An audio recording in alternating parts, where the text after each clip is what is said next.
बांग्लादेश की पूर्व प्रधानमंत्री शेख हसीना तख्ता पलट के बाद से ही भारत में हैं। वो 5 अगस्त को अपनी छोटी बहन शेख रेहाना के साथ इंडिया आई थी और 28 दिनों से यहीं पर हैं। बांग्लादेश में उनके खिलाफ अब तक मर्डर, किडनैपिंग जैसे 50 से ज्यादा केस दर्ज हो चुके हैं। मोहम्मद यूनुस की अगुवाई वाले अंतरिम सरकार शेख हसीना के प्रत्यर्पण का भी दबाव है। अंतरिम सरकार में विदेश मामलों के सलाहकार तौहीद हुसैन ने रॉयटर्स को दिए एक इंटरव्यू में कहा कि अगर होम मिनिस्ट्री या लॉ मिनिस्ट्री शेख हसीना के प्रत्यर्पण की मांग करती है तो भारत को उन्हें वापस भेजना होगा। हुसैन ने कहा कि शेख हसीना नई दिल्ली में है, भारत को सारी चीजें अच्छे से मालूम है। हमारी कोशिश है कि पड़ोसी देशों से संबंध अच्छे रहें, लेकिन बांग्लादेश का हित सबसे ऊपर है। प्रत्यर्पण के लिए कौन बना रहा है दबाव? मोहम्मद यूनुस की सरकार ने भले ही अब तक भारत से शेख हसीना के प्रत्यर्पण की डिमांड नहीं की है, लेकिन जमाते इस्लामी और खालिदा जिया की पार्टी बीएनपी बार बार ये मांग कर रही है। खालिदा शेख हसीना की कट्टर दुश्मन है। हसीना के तख्ता पलट में भी खालिदा जिया के बेटे तारिक रहमान का नाम लिया जा रहा है। बीएनपी लगातार प्रत्यर्पण संधि का हवाला दे रहा है। भारत बांग्लादेश के बीच साल 2013 में प्रत्यर्पण संधि हुई थी। उस वक्त शेख हसीना ही सत्ता में थी। साल 2016 में इस संधि में कुछ संशोधन हुआ था।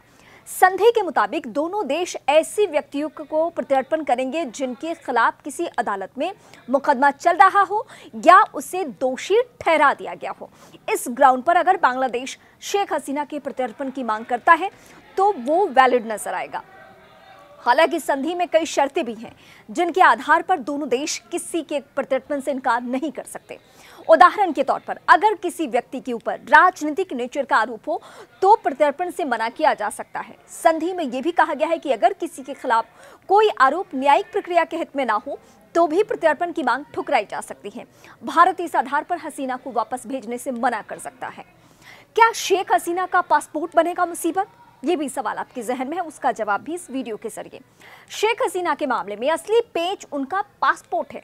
बांग्लादेश की अंतरिम सरकार ने उनका डिप्लोमेटिक पासपोर्ट रद्द कर दिया है।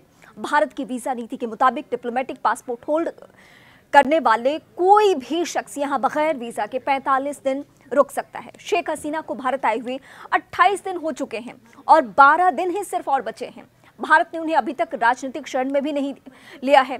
ऐसे में सवाल यह है कि वीजा अवधि पूरी होने के बाद क्या करेगा? भारत के सामने आखिर क्या विकल्प है? तो इसका जवाब है भारत के पास जो विकल्प है उसके बारे में हम बताते हैं आपको। बीबीसी हिंदी एक रिपोर्ट में पूर्व राजनयिक और विदेश मंत्रालय के प्रोटोकॉल डिवीजन के चीफ रह चुके पिनाक रंजन चक्रवर्ती के हवाले से लिखता है कि शेख हसीना का भारत में प्रवास पूरी तरह कानूनी है। चक्रवर्ती कहते हैं कि जिस समय शेख हसीना यहाँ आई थी उनके पासपोर्ट पर अराइवल की मुहर लगी। इसका मतलब यह है कि उनकी एंट्री वैध है।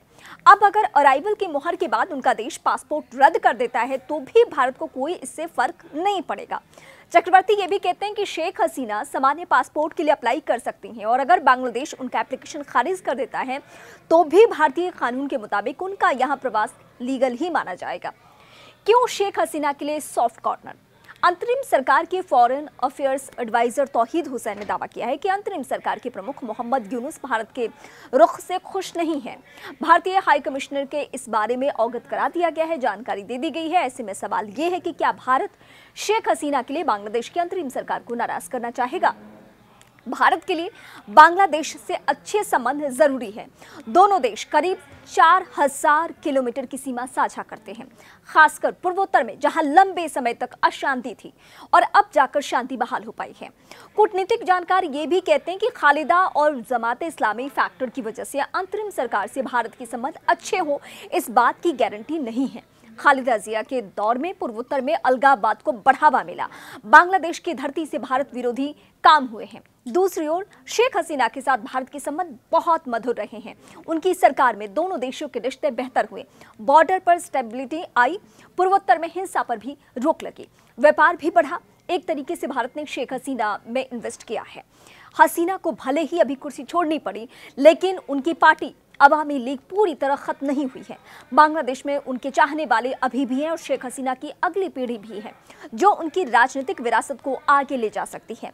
इस केस में भारत का पलड़ा उनकी तरफ झुका हुआ नजर आता है।